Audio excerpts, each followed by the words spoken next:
Hello दोस्तों, स्वागत है आप सभी लोगों को आपके अपने इस YouTube चैनल पर। मैं नीतीश कुमार आप सभी लोगों को स्वागत करता हूं।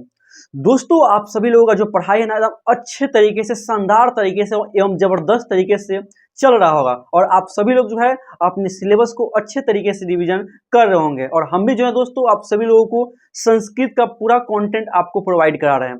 जानते हैं दोस्तों, आज का ये वीडियो काफी ज्यादा इंपॉर्टेंट होने वाला है, क्योंकि आज ना संस्कृत का चैप्टर नंबर 12 जिसका नाम होने वाला है क्या, कर्णस्य दानवीरता, उसको अच्छे तरीके से पढ़ने वाले हैं और कर्ण के विषय में पूरी जानकारी को हासिल करने वाले हैं, ताकि एग्जाम में हमसे कोई भी क्वेश्चन नहीं छूटे और नॉलेज के पॉइंट से भी यह वीडियो काफी इंपॉर्टेंट होगा। तो चलिए दोस्तों, इस वीडियो को स्टार्ट करते हैं। लेकिन हाँ दोस्तों, यदि आप सभी लोगों ने हमारे ऑफिशियल व्हाट्सएप चैनल को ज्वाइन नहीं किया है तो जरूर से जरूर ज्वाइन कर जाएंगे, ताकि कोई भी नोटिफिकेशन और कोई भी पीडीएफ आपको आसानी से मिल सके। इसका लिंक जो है इस वीडियो के डिस्क्रिप्शन में मिल जाएगा। तो चलिए दोस्तों, इस वीडियो को हम स्टार्ट करते हैं। जानते हैं दोस्तों, इस चैप्टर का नाम है चैप्टर नंबर 12, क्लास 10 का संस्कृत है और नाम इसका क्या, कर्णस्य दानवीरता, यानी कि कर्ण का दान देने की गाथा। समझ गए ना, कर्ण का दान देने की गाथा। कर्ण जो है ना बहुत बड़ा दानवीर के तौर पर क्या हुआ, प्रसिद्ध हुआ। उसी के बारे में इस चैप्टर में एकदम अच्छे तरीके से बताया गया। लेकिन दोस्तों, सबसे पहले आपको यह पता होना जरूरी है कि आखिर जो है कर्ण वास्तव में कौन था। तो सबसे पहले जानेंगे कि कर्ण कौन था, फिर देखेंगे कि कर्णस्य दानवीरता पाठ में मिलेगा क्या पढ़ने के लिए, और फिर जो हम लोग किताब को अच्छे तरीके से देखेंगे और खत्म करेंगे। और उसके बाद जो है क्वेश्चन बैंक का प्रैक्टिस आपको करना है, ताकि हमसे कोई क्वेश्चन छूटे नहीं और एवं अच्छे तरीके से हम किसी भी क्वेश्चन को सोल्यूशन कर दें। ठीक है दोस्तों, चलिए दोस्तों, अब जानते हैं कर्ण के विषय में कि आखिर कर्ण कौन था। देखिए दोस्तों, कर्ण जो है ना महाभारत काल में बहुत ज्यादा प्रसिद्ध हुआ। जैसे कि माधव प्रसिद्ध हुए, जैसे कि अर्जुन प्रसिद्ध हुआ, जैसे कि नकुल प्रसिद्ध हुआ, जैसे कि युधिष्ठिर प्रसिद्ध हुआ, उसी के भांति कौन, कर्ण काफी ज्यादा कौन हुआ, प्रसिद्ध हुआ। जो देखते हैं सबसे पहले कि आखिर कर्ण कौन था। देखिए दोस्तों, कर्ण जो था ना एक बहुत ही महान क्या था, धनुर्धर था। समझ गए ना, धनुष बाण को यह चलाता था, यानी कि महान धनुर्धर था। और इसके गुरु कौन थे, परशुराम थे। इनके गुरु कौन थे, गुरु परशुराम। आप जानबे करते हैं परशुराम कौन है। परशुराम जो है ना विष्णु भगवान के एक अवतार के रूप में देखे जाते हैं। ठीक है, जब जो है कर्ण को ये गुरु द्रोणाचार्य ने शिक्षा देने से मना कर दिया था, तब जो है ना कर्ण को शिक्षा जो है परशुराम ने दिया था। आप सोच सकते हैं, जिस व्यक्ति को शिक्षा जो है स्वयं विष्णु भगवान का अवतार ने दिया है, तो वह व्यक्ति कोई नॉर्मल हो ही नहीं सकता। समझ गए ना, इसी कारण जो है कर्ण जो है बहुत ही महान धनुर्धर के तौर पर क्या हुआ, प्रसिद्ध हुआ था। इसके बाद जानते हैं, अब देखते हैं कि कर्ण का जन्म कैसे हुआ, इसको थोड़ा देख लेते हैं, क्योंकि इससे काफी ज्यादा मिस्ट्री फंसा होता है। देखिए, कर्ण की जो माता थी ना कुंती थी। कौन थी, कुंती थी। और इनके पिता का नाम क्या था, सूर्य था। इसी कारण से पिता को क्या, इसी कारण से कर्ण को जो है ना सूर्य पुत्र कर्ण कहते हैं। क्या कहते हैं, सूर्य पुत्र कर्ण। अब जानते हैं कर्ण का जो जन्म हुआ था ना, यह कुंती से शादी के पहले ही हुआ था। ठीक है, हाँ जी हाँ, कुंती के शादी से पहले, यानी कहने का मतलब है जब कुंती कुमारी थी ना, उसी समय कर्ण का जन्म हुआ था। अब देखते कि इसमें आखिर बात क्या है। देखिए, इसकी कहानी जो है ना आरंभ कहाँ से होता है जानते हैं, जब जो है कुंती के पिता जिनका नाम था सूरसेन, उसी के राज दरबार में ऋषि दुर्वासा पहुंचे थे और लगभग जो है ना 1 साल तक उनके राजमहल में रहे थे। तब जो है ना कुंती ने ना ऋषि दुर्वासा को काफी ज्यादा मतलब की सेवा सत्कार की थी। ठीक है ना, जब ऋषि दुर्वासा जा रहे होते हैं तो वह कहीं ना कहीं दूर दृष्टि से देखते हैं ना कि कुंती को आने वाले समय में कोई चाइल्ड नहीं होगा, कोई बच्चा मतलब कि नहीं होगा। तब जो है ना कहते कि कुंती, मैं तुम्हें एक आशीर्वाद देता हूँ। कौन बोलते हैं, ऋषि दुर्वासा बोलते हैं कि मैं तुम्हें जो हूँ एक आशीर्वाद देता हूँ कि तुम जिस भगवान का तुम नाम लेकर पुकारोगी, उसी के भांति क्या होगा, तुम्हारा संतान होगा। अब कुंती को तो ये आशीर्वाद दे दिए। अब कुंती जो है ना काफी ज्यादा एक्साइटेड हो गई। आप समझ सकते हैं, कोई लड़की जो होता है कोई चीज को जानता है तो काफी ज्यादा उसको जानने को लेकर क्या होता है, एक्साइटेड होता है कि कैसे उस चीज को हम जान पाए। ये हर एक लड़के का क्वालिटी होता है। ये तो खैर कुंती इसका बात अलग है। तो जब ऋषि दुर्वासा जो है ना इसको ये आशीर्वाद देकर चले गए, अब क्या होता है ना, कुंती जो है इस बात को लेकर काफी ज्यादा एक्साइटेड हो गई कि क्या ऐसा हो सकता है कि कोई हमें गुरु ने ऐसा बात बोला है, क्या हमें ऐसा हो सकता है। इसी बात को परखने के लिए जो है ना एक दिन सुबह में जाती है और जब होता है ना नदी में स्नान करता है, उसी समय जा करके सूर्य भगवान की आराधना करती है। यानी कि सूर्य भगवान की आराधना करती है इसी आशीर्वाद को लेकर के। तो सूर्य भगवान प्रकट होते हैं। अब सूर्य भगवान प्रकट होते हैं तो वो तो जान गए कि ऋषि दुर्वासा ने इनको क्या क्या था, आशीर्वाद दिया था ना कि जिस भगवान को मतलब कि पुकारेंगे उसी के भांति क्या होगा, इसका संतान होगा। अब जैसे सूर्यदेव प्रकट होते हैं तो कुंती को कहते हैं कि देखो ऋषि दुर्वासा जो है ना तुम्हें आशीर्वाद दिए थे, अब हम जो हैं उनके इस आशीर्वाद को ठुकरा नहीं सकते हैं, यदि ठुकरा देंगे तो उन ऋषि का अपमान होगा। और ऋषि दुर्वासा तक काफी ज्यादा गुस्सैल व्यक्ति थे, बहुत ज्यादा गुस्सा रहते थे, बहुत ज्यादा, किसी को ना मन करता था तुरंत श्राप देते थे, इतना ज्यादा वो गुस्सैल व्यक्ति थे, समझ में ना, ऋषि दुर्वासा। अब जानते हैं जब सूर्य भगवान उसके सामने प्रकट होते हैं तब जो है कुंती को कहते हैं कि अब तो तोरा के वो मतलब कि चाइल्ड देना ही पड़ेगा, समझ गए ना। और उसी समय क्या होता है, वो जाते वक्त क्या करते हैं, एक जो है अपना अंश को उसकी गोद में छोड़ के चले जाते हैं। अब जैसे कुंती के गोद में एक बच्चा आता है तो कुंती तो वो डरा जाती है कि क्या हो गया, अभी तो मेरा शादी भी अभी नहीं हुआ, तो यहाँ क्या आ गया, चाइल्ड आ गया, समझ में कि नहीं है। इसी कारण से वो बदनाम होने के कारण, यानी कि वो तो राजा के ना बेटी थी, बहुत ज्यादा बदनामी हो जाता कि कैसे कुमार है, इसका शादी कैसे, मतलब कि कुमार है और कैसे इसका बेटा हो गया। अब किसको किसको समझाती कि मेरे साथ ऐसा ऐसा घटना हुआ, वो किसी को बोल भी नहीं सकती थी। इसी कारण से बदनाम होने के डर से क्या की, वह लड़की जो है उस बच्चे को उठा करके क्या की, लेकर के नदी में बहा दी। अब नदी में जैसे वो बहा देती है तो नदी में क्या हुआ, बहा दिया। अब बहाने के पश्चात क्या होता है, वह पहुंचता है अधिराज के पास, समझ गए ना, वो पहुंचता है अधिराज और राधा के पास पहुंचता है। यानी कहने का मतलब है कि वो सब मछुआरा था जो अपना जो है नदी में कोई भी काम करके क्या होता है, अपना लालन पालन कर रहा था, उसी के पास पहुंचता है। अब वह जो है ना उसको गोद में लेता है और गोद में लेकर के वही क्या करता है, पालन पोषण करता है। बहुत ही छोटे क्लास का था वो, देख रहा ना, कहाँ कुंती का बेटा, यानी कि वह था रानी का बेटा, और चल गया कहाँ, सेवक के पास में, यानी कि जो मछुआरा था जो काम उम करता है उसके पास में चला गया। और वो जो मछुआरा कोई नहीं था, वो जो अधिराज था और राधा थी, या भीष्म पितामह का सेवक था, जो भीष्म पितामह का कोई भी कार्य करता था उसके पास जाता। तो वही जो है ना इस बच्चे का लालन पालन पोषण करता है, और इसी बच्चे का नाम क्या पड़ता है, कर्ण पड़ता है। इसी बच्चे का नाम क्या पड़ता है, कर्ण पड़ता है। कर्ण जो है ना अपने जीवन में काफी ज्यादा कठिनाई सहा हुआ, काफी ज्यादा कठिनाई को सहा हुआ, और इसी बात को यह एक्सप्रेस करता है। लेकिन फिर भी कर्ण के जीवन में कितना भी कठिनाई क्यों ना आया, लेकिन कहते हैं ना जिसके मन में कोई चाहत होती है, शिद्दत होती है, वह व्यक्ति कोई भी चीज को हासिल कर ही लेता है। वही हाल क्या कर्ण, भले जो है देख रहा ना राजा का बेटा था, यानी कि रानी का बेटा हुआ, नदी में बहाया गया, पहुंचा कहा, एक सेवक के पास में, शूद्रपुत्र से कहा गया। और शूद्रपुत्र कहने के बाद भी उसने खतरनाक परिश्रम किया, और गुरु जो है ना परशुराम से उसने क्या किया, शिक्षा ग्रहण करके एक महान धनुर्धर के तौर पर क्या हुआ, प्रसिद्ध हुआ। इतने महान हुआ कर्ण, समझ में है ना। इसी के बच्चे का नाम क्या पड़ा, कर्ण पड़ा। और इसको क्या बोलते हैं, सूर्यपुत्र बोलते हैं, समझ में ना कैसे सूर्यपुत्र हो गया से। हाँ, अब देखिए जानते हैं जब कर्ण का जन्म हुआ था तो कुछ न कुछ तो खासियत इसमें रहना चाहिए था, क्योंकि कर्ण जो है ना सूर्य भगवान का पुत्र था, और सूर्य में काफी ज्यादा तेज होता है, बहुत ज्यादा तेज होता है। इसी कारण से जब कर्ण का जन्म हुआ ना तो उसी तेज के भांति क्या था, इसमें कवच कुंडल था, उसके पूरे शरीर पर क्या था, कवच कुंडल। जैसे कि हम शर्ट पहने हुए या आप शर्ट पहने होंगे तो कैसे होता है, यह शर्ट जो आपके पूरे शरीर को ढका है, उसी के भांति क्या था, कर्ण के शरीर पर क्या था, एक कवच एवं कुंडल था जो इसके पूरे शरीर को रक्षा प्रदान कर रहा था। जब तक इसके शरीर पर कवच कुंडल था कर्ण को कोई मार नहीं सकता था, इतना यह कवच कुंडल शक्तिशाली था, समझ में कि नहीं है। और यही कवच कुंडल के कारण, यही कवच कुंडल के लिए जो है ना इस चैप्टर को बनाया गया, समझ में कि नहीं है। इसको आगे आपको अच्छे तरीके से समझ में आएगा, बस इतना समझ गया ना कि कर्ण के शरीर पर जो है जन्म से क्या था, कवच कुंडल था, और उस कवच कुंडल को रहते उसे कोई नहीं मार सकता था। अब देखते हैं, जानते हैं कर्ण जो है ना बहुत ज्यादा प्रसिद्ध हुआ दोस्ती के लिए, दोस्ती समझते हैं ना। कर्ण का साथ हमेशा कहीं ना कहीं दुर्योधन दिया, कहीं ना कहीं बहुत जगह क्या किया है, दुर्योधन दिया। दुर्योधन जो है ना वो एक शूद्रपुत्र था, समझ गए ना, शूद्रपुत्र यानी कि सेवक। देखिए चार को तो जाति होता है, ब्राह्मण, क्षत्रिय, वैश्य और शूद्र। तो शूद्र यानी कि बहुत छोटा क्लास हो गया, जो लोगों की क्या करता है, सेवा करता है, वो था कर्ण, उसी का बेटा था। अरे था ना अधिराज एवं राधा का बेटा।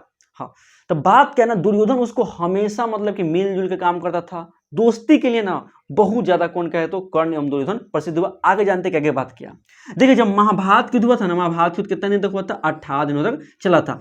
यह महाभारत युद्ध जो है को पांडवों तथा कौरवों के बीच में हुआ था। पता है ना, धर्म एवं अधर्म की लड़ाई हुआ था, पांडवों तथा कौरवों के बीच में हुआ था। पांडव 5 भाई थे। पांडव की माता का नाम क्या था, कुंती। पांडवों की माता का नाम क्या था, कुंती, और पापा का नाम क्या था, यानी पिता का नाम क्या था, पांडु, क्या था, पांडु। जबकि कौरवों की माता का नाम क्या था, गंधारी। क्या नाम था, कौरवों के जो है माता का नाम क्या था, गंधारी। गंधारी बोलते हैं, क्या बोलते हैं, गंधारी बोलते हैं। और इसके पिता का नाम क्या था, धृतराष्ट्र। कौरवों के पिता का नाम क्या था, धृतराष्ट्र बोलते हैं, क्या बोलते हैं, धृतराष्ट्र बोलते हैं। जानते हैं गंधारी के 100 बेटा था, और इसी 100 भाई को क्या बोलते हैं, कौरव बोलते हैं, समझ गए ना। यानी कौरवों 100 भाई थे, जबकि पांडव का भाई कितना था, 5 भाई था, है ना। उसमें से युधिष्ठिर था, भीम था, अर्जुन था, नकुल था, सहदेव था कि नहीं था। इसी में मैंने कर्ण लिखा। तो कर्ण क्यों लिखा जानते हैं, क्योंकि देखिए कुंती का 5 पुत्र था, ये तो शादी के बाद हुआ था, लेकिन शादी के पहले कौन था, कर्ण था, है कि नहीं है, सूर्यपुत्र कर्ण जिसको दहादी थी वो, तो वह कर्ण था। यह जानते जब युद्ध स्टार्ट होने होता है ना, तब कर्ण को पता चलता है कि मेरी माता का नाम क्या है, कुंती।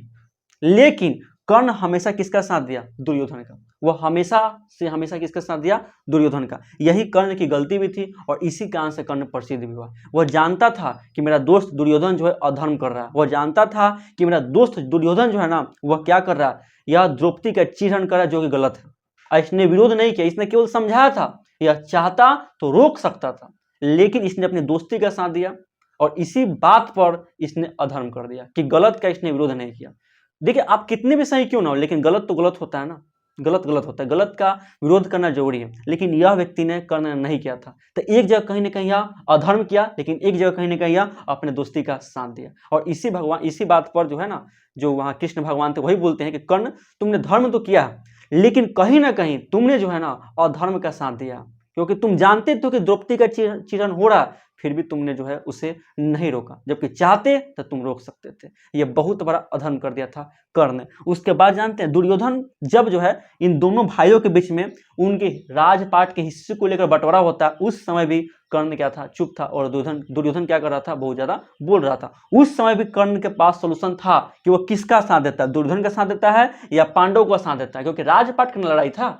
राजपाट पांडव मांगने के लिए गए थे, लेकिन दुर्योधन कहा कि तेरे को हम राजपाट नहीं देंगे, है कि नहीं है। तो उस समय भी कर्ण हो गए, भीष्म पितामह हो गए, गुरु द्रोण हो गए, ये सभी लोग जो है ना दुर्योधन का साथ दिए और किसका साथ नहीं दिए, पांडवों का साथ नहीं दिए। तो ये भी क्या हुआ, अधर्म हुआ कि आप जो है ना अधर्म का साथ दिए थे।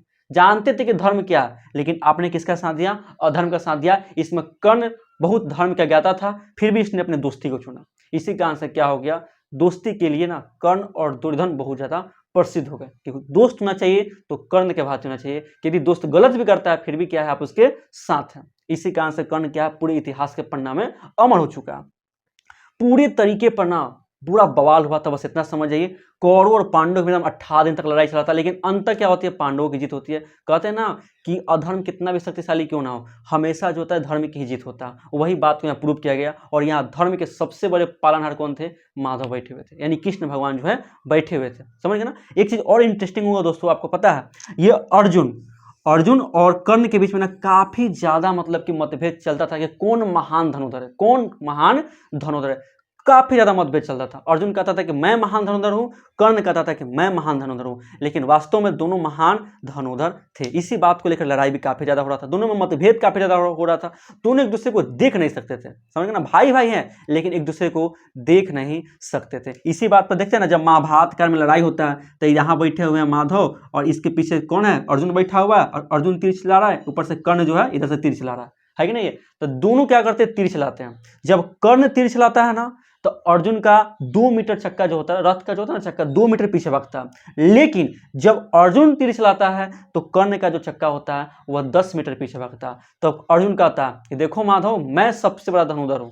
तो उसको माधव बोलते हैं कि देखो पार्थ, तुम जो हो, तुम कर्ण पर चला रहे हो तीर तो 10 मीटर पीछे जा रहा है, जबकि कर्ण तेरे ऊपर तीर चला रहा है तो तेरा रथ जो है 2 मीटर पीछे जा रहा है। तो ये नहीं देख रहा है कि तीनों लोक का पालनहार तेरा सारथी है, यानी कि माधव है ना, कृष्ण भगवान जिसको विष्णु भगवान का रूप माना जाता है, वो तीनों लोग के पालनहार है, वो बैठे हुए हैं। ऊपर से उसके रथ के ऊपर जो है ना ध्वजा पर हनुमान जी बैठे हुए हैं, फिर भी कर्ण तीर चला रहा था, 2 मीटर पीछे चक्का भाग रहा है। यानी कि समझ सकते हैं कि कर्ण कितना महान धनुधर था। तब अर्जुन को पता चला कि हाँ वास्तव में क्या है। ठीक है, इस प्रकार से रहा यह पूरा कर्ण का कहानी है। अब जानते हैं कर्ण से दानवीरता में जो है ना सब ड्रामा हुआ इस कवच कुंडल का, सब ड्रामा जो है ना इस कवच और कुंडल के कहानी हुआ। अब जानते हैं बात क्या है। देखिए कर्ण जो है किसका पुत्र है, सूर्य भगवान का पुत्र है, सूर्य भगवान का पुत्र है। और जो है ना जानते हैं अर्जुन जो किसका पुत्र जानते हैं, अर्जुन जो है ना इंद्र भगवान का पुत्र है। क्योंकि कुंती को शादी के बाद बच्चे में प्रॉब्लम हो रहा था, तो इंद्र भगवान से कहीं ना कहीं वो मतलब कि उनसे मन्नत मांगी थी, वरदान मांगी थी। तो इसी कारण इंद्र भगवान का बेटा कौन हुआ था, अर्जुन हुआ था, और कर्ण का बेटा कौन था, सूर्य था। जब महाभारत युद्ध स्टार्ट होता तो जानते हैं पांडव और कौरव के बीच में लड़ाई होना था। पांडवों में अर्जुन आता था, दुर्योधन में कौन आता था, कर्ण आता था, दोनों के बीच में लड़ाई होता। तो इंद्र भगवान सोच रहे हैं क्या कि जब पांडव तथा कौरवों के बीच में लड़ाई होगा तब कर्ण के पास कवच कुंडल है, कर्ण को कोई मार ही नहीं पाएगा, तो आसानी से युद्ध जीत जाएगा, है ना, और हमारा बेटा हार जाएगा, है ना, अर्जुन जो है इंद्र भगवान का बेटा था, सोचिए कि मेरा बेटा क्या हो जाएगा, हार जाएगा। और इसी हार से बचाने के लिए कहे कि अब हम जाएंगे और कर्ण से क्या करेंगे, कवच कुंडल को मांग लेंगे, न कवच कुंडल रहेगा और न कर्ण जो है इस युद्ध को जीत पाएगा, क्योंकि उसका सुरक्षा कवच खत्म हो जाएगा तो ऑटोमेटिक मारा जाएगा, है कि नहीं है। अब आपके शरीर पे कोई सुरक्षा कवच है तो आपको कोई मार ही नहीं सकता।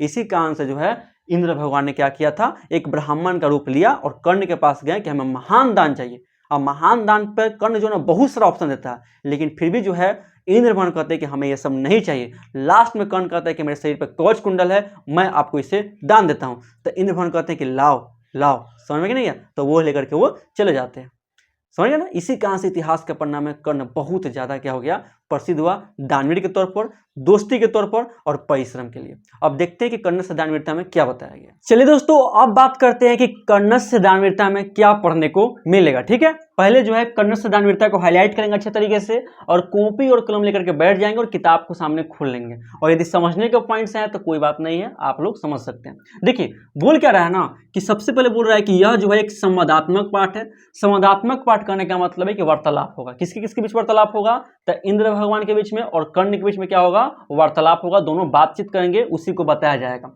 फिर बोल रहा है इसे जो है ना महाभारत काल से लिया गया। कहां से लिया गया, महाभारत काल से लिया गया, तो बिल्कुल सही बात है। महाभारत काल में ना कौरव और पांडव के बीच में लड़ाई हुआ था। कौरव के पक्ष से कौन लड़ रहा था, कर्ण लड़ रहा था, है कि नहीं है। और पांडव तो अपना 5 भाई था और इसके सारथी कौन थे, कृष्ण भगवान थे ना। वही बता रहा है कि महाभारत काल से लिया गया, वहीं से इसको चुराया गया।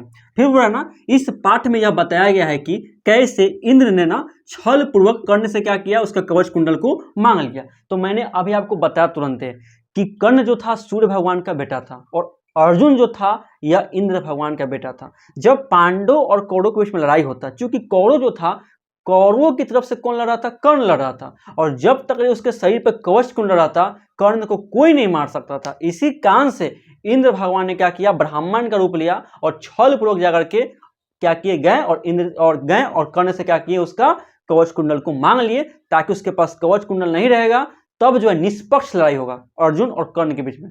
अर्जुन के पास भी कोई कवच कुंडल नहीं होगा, कर्ण के पास भी कोई कवच कुंडल नहीं होगा, जो जीता सो जीता, ठीक है ना। इसी कारण से इंद्र भगवान जाते हैं अपने बेटा के फायदे के लिए, अर्जुन के फायदे के लिए। कहते हैं कि लड़ाई क्या होना चाहिए, निष्पक्ष होना चाहिए, दोनों बराबर होना चाहिए, किसी के पास कवच कुंडल नहीं होना चाहिए, ये बात है। फिर बोल रहा है इस पाठ के जो रचनाकार हैं भास है, कौन है, इस पाठ का रचनाकार भास है, जो कि कर्ण भार से क्या किया, संकलित किया गया, यानी कर्ण भार से क्या किया, उठाया, ठीक है। एवं कर्ण को जो है ना, कर्ण जो है अंग राज्य का शासक था, ये ध्यान दीजिएगा। अंग राज्य का शासक कहने का मतलब जानते हैं, अंग राज्य कहने का मतलब है मुंगेर तथा भागलपुर। बिहार में ना डिस्ट्रिक्ट पड़ेगा, मुंगेर डिस्ट्रिक्ट और भागलपुर डिस्ट्रिक्ट, दोनों को मिलेगा तो क्या बनेगा, अंग बनेगा, ठीक है। यानी कि जो कर्ण था वो अंग राज्य का शासक था। यह बिहार के मुंगेर तथा भागलपुर जिला आता है, यही बता रहा, ठीक है। अब बात क्या है ना, इस पाठ से क्या शिक्षा मिलती है, ये बताना चाहता है। इस पाठ से यह शिक्षा मिलती है कि दान देने से पहले दान लेने वाले की मंशा को जान ले, नहीं तो इसका परिणाम क्या हो सकता है, विनाशक हो सकता है। वही बता रहा है, सही बात बता रहा है। जैसे कर्ण जो है ना बिना सोचे समझे जो है इंद्र भगवान को वचन दे दिया और इंद्र भगवान को क्या किया, अपना कवच कुंडल को दान दे दिया। देख रहे हैं ना, जबकि उनके साथ क्या हुआ था, छल हुआ था। तो वही बता रहा है कि जब कभी भी आप दान दे रहे हैं ना, तो दान देने से पहले जो लेना चाहता है उसकी मंशा को जान लीजिए कि वो किस मंशा से आपसे दान ले रहा है, नहीं तो इसका परिणाम क्या होगा, हमेशा हमेशा विनाशक होता। कहते हैं ना कि खुशी में कोई वादा नहीं करना चाहिए और गुस्सा में कुछ बोला नहीं जाता, नहीं तो इसका परिणाम हमेशा क्या होता है, बुरा ही होता। देखिएगा जब कोई खुश होता कहता है कि मांग ले, जाति मांग ले, तो हमको जाति मांग लेगा, हम तेरे को दे देंगे, बोलता है कि नहीं बोलता। तो उस समय व्यक्ति का दिमाग जो होता है ना आउट ऑफ कंट्रोल जाता है और कुछ बोल देता है। अब ये पता नहीं कि सामने उसका क्या फायदा उठा ले, है कि नहीं है। इसलिए कभी भी खुशी में कोई वादा नहीं किया जाता है और गुस्सा में कुछ बोला नहीं जाता है, दोनों का परिणाम क्या होता है, हमेशा बुरा होता है। तो इस प्रकार से हम लोग जो है कर्ण से दानवीरता के विषय में अच्छे तरीके से जान लिया और जान गए कि कर्ण जो था यह सूर्यपुत्र था और कुंती इसकी माता थी। इस प्रकार से पांडव कुल 6 भाई हुए थे, ठीक है। अब चलते हैं चैप्टर की तरफ। आप सभी लोग जो है ना चैप्टर को निकाल लेंगे। चैप्टर नंबर 12 पड़ेगा, जिसका नाम क्या, कर्ण से दानवीरता है। और समझने के लिए तो कोई बात ही नहीं है, लेकिन यदि नया है तो आप जो है किताब जरूर निकाल लेंगे, ठीक है। चलते हैं आप चैप्टर की तरफ। दोस्तों आप सभी लोग जो है किताब अच्छे तरीके से निकाल लेंगे अपने हाथ में। देखिए मैं भी किताब निकाल चुका हूँ, ठीक है। चलिए देखते हैं कि सबसे पहले बात क्या कहता है, ठीक है। चलिए देखिए बोल क्या रहा है कि सबसे पहले जो है ना शक्र जो है ब्राह्मण के रूप में क्या कर रहे हैं, प्रवेश कर रहे हैं। शक्र का मतलब क्या होता है, इंद्र, ध्यान दीजिएगा। शक्र का मतलब क्या होता है, इंद्र होता है, यानी कि इंद्र भगवान जो है वह क्या कर रहे हैं, वह ब्राह्मण के रूप में क्या कर रहे हैं, प्रवेश कर रहे हैं। और ब्राह्मण के रूप में प्रवेश करके कहाँ जाएंगे, कर्ण के पास में जाएंगे। चलिए देखते हैं दोस्तों कि कहानी क्या कहता है। देखिए कहानी बोलता है ना कि जो शक्र था, शक्र करने का मतलब क्या, इंद्र भगवान। देखिए शक्र जो है यानी करने का मतलब क्या, इंद्र भगवान। यहाँ जो है ना इंद्र भगवान के लिए शक्र वर्ड का यूज हुआ। अब जानते हैं शक्र जो है ब्राह्मण के रूप में क्या किया, प्रवेश किया। और ब्राह्मण के रूप में प्रवेश करने के बाद जाता किसके पास है, कर्ण के पास वो पहुंच गए। और कर्ण के पास जा करके बोलते हैं कि महतरा भिक्षा याचे, यानी कि हमें बहुत बड़ा दान चाहिए। कर्ण बोलता है क्यों नहीं, और जो है उन्हें जो है हाथ जोड़ के क्या करता है, नमस्कार प्रणाम या अभिवादन करता है। जैसे जो है आप किसी के सामने हाथ जोड़ेंगे या प्रणाम करेंगे तो सामने वाले को तो आशीर्वाद देना पड़ेगा। अब देखिए बात क्या होता है, जैसे शक्र को, शक्र यानी कि इंद्र भगवान को कर्ण ने प्रणाम करता है तो जो है इंद्र भगवान यानी कि शक्र को अब क्या करना पड़ेगा, उनको आशीर्वाद देना पड़ेगा। तो वही मन में सोच रहे हैं कि यदि हम इसको दीर्घ आयु बोलते हैं, क्या बोलते हैं, दीर्घा आयु। क्या बोलना है, दीर्घा आयु, ध्यान दीजिएगा, दीर्घा आयु। यदि वो दीर्घा आयु का आशीर्वाद देते हैं तो कर्ण का जीवन क्या हो जाएगा, लंबा हो जाएगा। जबकि कर्ण को तो मरना है महाभारत काल के युद्ध में, क्योंकि अधर्म का साथ दे रहा था, इसको मरना है, इसलिए इन्होंने दीर्घ आयु नहीं बोला। लेकिन यदि ये कुछ नहीं बोलते हैं तो कर्ण समझेगा कि मूर्ख है, समझेगा नहीं मूर्ख है। इसीलिए जानते हैं यह क्या बोलते हैं, यह बोलते हैं कि कर्ण खुश रहो, और बोलते हैं कि तुम्हारा जो यश होना, यश मतलब होता है प्रसिद्धि, तुम्हारा यश जो है सूर्य के समान, चंद्रमा के समान, पहाड़ के समान, सागर के समान युगों युगों तक रहे। समझ रहे हैं ना, किसके समान, सूर्य के समान, चंद्रमा के समान, पहाड़ के समान, सागर के समान युगों युगों तक रहे। जब तक ले सूर्य है, जब तक ले चंद्रमा है, जब तक ले पहाड़ है, जब तक ले सागर है, तब तक तुम्हारा यश रहेगा। तुम्हारे यश को कोई डुबा नहीं सकता। यह बोले इंद्र भगवान ने। देख रहे ना कितना अच्छा, मतलब कि उसको आशीर्वाद दे दिए। भले दीर्घायु नहीं दिए, भले व्यक्ति मर गया तो मर गया, लेकिन देख रहे ना आज भी उसका नाम है कि नहीं है, आज भी वह अपने कर्म के कारण व्यक्ति महान बना हुआ है, जिसका नाम क्या है, कर्ण, है ना। देखिए उस आशीर्वाद का असर पड़ रहा कि नहीं पड़ रहा, यही बात है। अब देखिए, अब कर्ण बोलता है कि भगवान आपने हमें दीर्घ आयु क्यों नहीं बोला। कर्ण बोलता है कि भगवान आप जो है ये बोले कि सूर्य के समान, चंद्रमा के समान, सागर के समान, है ना, पहाड़ के समान तुम्हारा यश फैलता रहे, आपने हमें दीर्घ आयु क्यों नहीं बोला। तो फिर कर्ण बोलता है कि कोई बात नहीं, चलिए ठीक है, क्योंकि इसके बाद क्या आया, इसके बाद एक श्लोक आता है। देखिए आप सभी लोगों की स्क्रीन पर वह श्लोक दिखाई दे रहा होगा। सबसे पहले उस श्लोक को आपको एक बार पढ़ना है, ठीक है। बोल रहा है ना, धर्मो ही यत्न पुरुषेन साध्यो भुजंग जिंघा चपला नृप श्रिय। फिर बोल रहा तस्मात् प्रजापालन मात्र बुद्धया हतेषु देहेषु गुना धरन्ते, यही ना बोल रहा है। देखिए इसका सीधा सीधा मीनिंग जानते क्या होता है, बोल रहा है ना कि व्यक्ति को धर्म की रक्षा करना चाहिए, यानी कि सबसे पहले धर्म यानी कि उसका कर्तव्य इंपॉर्टेंट होता है, कि आपका क्या जरूरी है वो इंपॉर्टेंट है। क्योंकि राजा का जो ऐश्वर्य होता है ना, राजा का जो यश होता है, राजा की जो प्रसिद्धि होती है, राजा का जो एटीट्यूड होता है, वह सांप की जीभ की तरह क्या होता है, चंचल होता है, कब बदल जाए कोई नहीं जानता। ठीक है, सांप का जीव एकदम बाहर निकलता रहता, फूंक खाड़ता रहता, उसी प्रकार से राजा कब किसको क्या बोल दे कोई नहीं जानता। राजा कब किसको बोल दे कि तुम्हारा राजपाट दान में ले लो, राजा कब किसको युद्ध की घोषणा कर देता है कोई नहीं जानता, कब डिसाइड कर लेगा क्या करना है ना, वही बात है। जीव की तरह क्या होता है, चंचल होता है। इसीलिए जो है प्रजा पालन करने वाला राजा जो होती है अपनी जान देकर भी प्रजा की रक्षा करती है। इसी कारण से कोई भी राजा होता है ना, अपनी प्रजा की रक्षा करने के लिए भले अपना जान गंवा देगा, लेकिन प्रजा को नुकसान नहीं होने देता है। यही जो है कर्ण सोचता है कि चलो अच्छा है कि आपने मुझे सूर्य, चंद्रमा, सागर, पहाड़ के समान प्रसिद्धि को बताया, कम से कम युग युग तो रहेंगे ना, यही मन में सोच के छोड़ देता। कोई बात नहीं, आपने दीर्घायु नहीं बोला, कोई बात नहीं है, ठीक है, यही श्लोक बोलता है। इसके बाद जो होता है ना, कर्ण बोलता है कि भगवान बोले क्या इच्छा आपकी, क्या चाहिए आपको। तो शक्र बोलता है महत्तरा भिक्षा याचे, महान दान चाहिए। फिर कर्ण बोलता है कि महान भिक्षा चाहिए आपको, चलिए मैं जो हूं आपको हजारों गाय और आभूषण देता हूं। कौन बोलता है, कर्ण। सबसे पहले क्या बोलता है कि हजारों गाय और आभूषण देता हूं, ठीक है। गाय सबसे पहले कौन डिमांड किया, कर्ण बोलता है कि मैं आपको हजारों गाय देता हूं, हजारों गाय एवं आभूषण देता हूं, ठीक है। तो बोलता क्या है, शक्र, शक्र का मतलब इंद्र। बोलते क्या है कि नेच्छामि कर्ण, नेच्छामि नहीं चाहिए कर्ण, नहीं चाहिए, मैं क्या इसका दूध पीऊंगा, समझ गए ना, बोलते कि नहीं चाहिए। फिर उसके बाद बोलता है, कर्ण बोलता है कि और सुनिए भगवान, मैं आपको जो हूं वाजिना, वाजिना का मतलब मैं आपको घोड़ा देता हूँ, क्या देता हूँ, बहुसहस्त्र, यानी करने का मतलब है मैं आपको हजारों घोड़ा देता हूँ, अनेकों मतलब क्या करता हूँ, घोड़ा देता हूँ। घोड़ा का मतलब क्या होता है, वाजिना, ठीक है, घोड़ा का मतलब होता है वाजिना, ठीक है। उसके बाद जानते हैं, तब बोलते हैं शक्र अश्वमिति, तुम मुझे घोड़ा दोगे, मैं इस पर नहीं चढ़ूंगा, नेच्छामि कर्ण, नेच्छामि, नहीं चाहिए कर्ण, नहीं चाहिए। उसके बाद जानते हैं, फिर कर्ण बोलता है कि और सुनिए भगवान, मैं आपको हाथी देता हूँ, क्या देता हूँ, हाथी, हाथियों का समूह देता हूँ, अनेकों हाथी देता हूँ।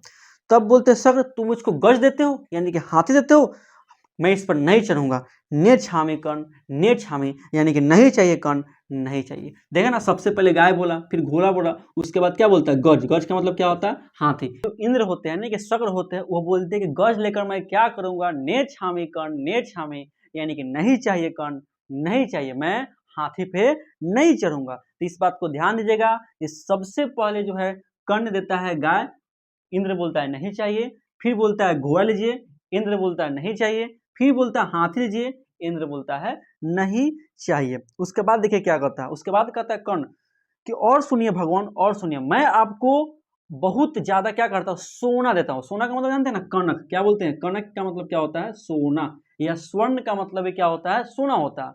तो कर्ण बोलता है कि मैं आपको क्या करता हूँ, सोना देता हूँ, सोना पर तब मान ही जाइएगा। अब जानते, अब क्या होता है कि शक्र बोलता है, यानी कि इंद्र बोलता है कि मैं सोना घर ले जाकर क्या करूंगा, नहीं चाहिए कर्ण, नहीं चाहिए, समझ गए ना। फिर बोलता है कर्ण, और सुनिए भगवान, मैं आपको पूरी पृथ्वी जीत के दे दूंगा, जाइए पृथ्वी पर पूरा राज करिए। कौन बोलता है, कर्ण। कर्ण बोलता है कि मैं जो हूं आपको पूरी क्या करूंगा, पृथ्वी को जीत करके दे दूंगा, आराम से आप जाइए पृथ्वी पर पूरा राज करिए। तब बोलते शक्र बोलते हैं कि मैं पृथ्वी का क्या करूंगा, नेच्छामि कर्ण, नेच्छामि, समझ गए ना, नेच्छामि मतलब क्या होता है, नहीं चाहिए कर्ण, नहीं चाहिए। फिर देखिए कर्ण बोलता है कोई बात नहीं, मैंने अभी यज्ञ किया, मुझे अग्निफल मिला है, क्या मिला, अग्निफल, यानी कि मैं खाने के बाद हमेशा स्वस्थ रहूंगा, दुरुस्त रहूंगा, मस्त रहूंगा, अग्निफल मिला है, मैं अपनी अग्निफल आपको दे देता हूं, जाइए खुश रहिए आप। समझ में कि नहीं, कर्ण बोलता है कि मैं अग्निफल आपको दे देता हूं। तब शक्र बोलता है कि अग्निफल का मैं लेकर क्या करूंगा, शक्र का मतलब इंद्र, मैं अग्निफल लेकर के क्या करूंगा, नेच्छामि कर्ण, नेच्छामि, नहीं चाहिए कर्ण, नहीं चाहिए। फिर बोलता है कर्ण कोई बात नहीं, और सुनिए, मैं जो हूं अपना सिर काट के आपको दे देता हूं। समझ रहे हैं कितना महान व्यक्ति था कर्ण, समझ सकते हैं। बोलता है कि मैं अपना सिर काट के आपको दे देता हूं। तब शक्र बोलता है अविहा, अविहा, नहीं नहीं नहीं नहीं। कौन बोलता है, इंद्र बोलता है, ठीक है। उसके बाद बोलता है कर्ण और सुनिए भगवान, और सुनिए, अब मैं आपको ऐसा चीज बोलूंगा जिसे सुनकर क्या हो जाएंगे आप, प्रसन्न हो जाएंगे, ठीक है, ये बोलता। उसके बाद फिर एक श्लोक आता और उस श्लोक को हम लोग देख लेते हैं। लेकिन हाँ, उससे पहले आपको यह ध्यान देना है कि कर्ण जो है इंद्र को सबसे पहले बोलता है कि हम आपको गाय देते हैं, गाय के बाद बोलता है घोड़ा देते हैं, घोड़ा के बाद बोलता है हाथी देते हैं, हाथी के बाद बोलता है कि आपको सोना देते हैं, सोना के बाद बोलता है मैं आपको पृथ्वी जीत के देता हूं, और पृथ्वी के बाद क्या बोलता है, अग्निफल, क्या बोलता है कि मैं आपको अग्निफल देता हूं। लेकिन शक्र ने क्या कर दिया, सबको मना कर दिया, ठीक है। और सब उसके बाद क्या बोलता है कि मैं अपना सर काट के आपको देता हूं, इसको भी क्या किया, इंद्र ने मना कर दिया। अब देखिए कर्ण अब बात करेगा कवच कुंडल के विषय में, लेकिन उस कवच कुंडल को एक श्लोक के जरिए क्या किया गया, बताया गया। तो चलिए उस श्लोक को हम लोग देख लेते हैं।